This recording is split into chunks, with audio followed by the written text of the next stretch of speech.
Assalamualaikum warahmatullahi wabarakatuh.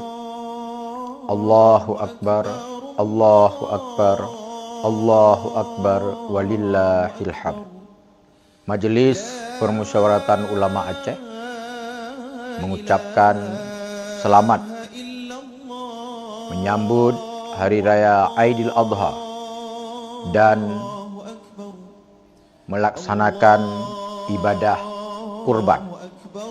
Kaum muslimin dan muslimat yang dirahmati Allah, kedua-dua ibadah ini sangat dianjurkan kepada kita umat Islam.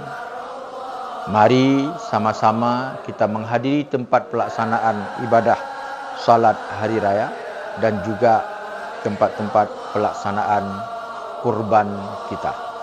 Mari kita gemakan takbir sebagai bentuk syiar kita bahawa ibadah hari raya Aidil Adha sedang kita laksanakan.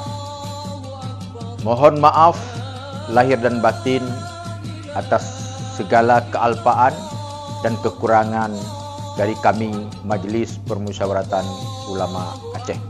Sekali lagi selamat menyambut Hari Raya Aidil Adha. Mudah-mudahan Allah meridai apa yang kita lakukan. Afwan minkum, wallahul muwafiq ila aqwamit thariq. Assalamualaikum warahmatullahi wabarakatuh.